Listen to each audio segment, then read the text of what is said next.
Mainit na pinag-uusapan ngayon mga boss, ang animoy palpak daw ng pinatawag ang otoridad sa pag-imbestiga sa dalawang namatay na player ng Ateneo de Manila University na sina Rene Baterbonia at Divine Adili. Nangyari nga yan mga boss nung pinatawag nila ang dating player ng Ateneo Blue Eagles na si Dave Ildefonso. Saad nga ni Dave ay nagkamali daw sila ng pinatawag. Ayon na rin sa kanya ay hindi siya naka-experience ng kahit anumang water activity training kagaya sa ginawa ni Rene Baterbonia sa Aurora. At kung may tao nga daw na nakaranas ng ganon ay ang kanyang nakakatandang kapatid yon na si Sean Ildefonso. Yun yung nag-viral na podcast mga boss about nga sa experience nila sa Baler Aurora. Etong si Sean pala mga boss ay dating naglalaro sa Ateneo Blue Eagles at isa siya sa mga player ng Ateneo na nakaranas ng ganong training sa Aurora. Dito nga sa podcast na to ay sinabi niya lahat ng naranasan nila. Ayon pa nga sa kanya ay parang naging sundalo daw sila kasi gumigising sila ng madaling araw. Walang cellphone, walang basketball, kundi training lang talaga sa tabing dagat. So eto nga mga boss at panoorin nyo nung kwento niya kung ano nga ba daw yung naranasan nila during their training sa Baler Aurora. Dumating siya, first year rin yun sa atin yung grabe, hirap talaga. Like,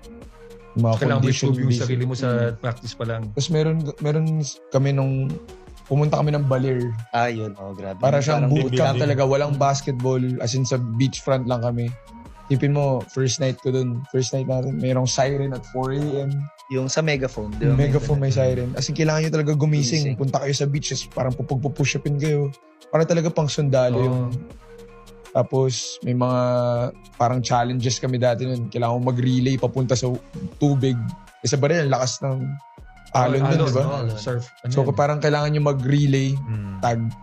Tapos may mga jogging kami doon. Wala namang dalunod. Muntik na. Muntik na. Muntik Si lang. G-Boy. G-Boy, Babylonia. Delikado yun. Ang ginawa niyo. Nalala.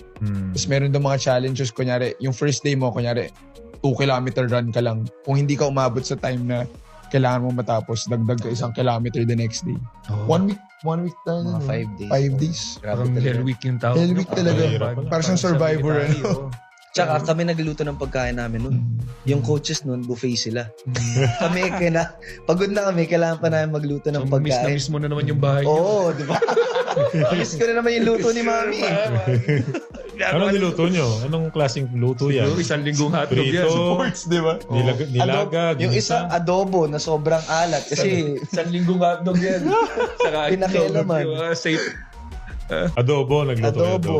Tapos minsan, ang kinain nga lang namin, noodles. Noodles, noodles lang. Explain naman ni Coach Rab yung ginawa nyo.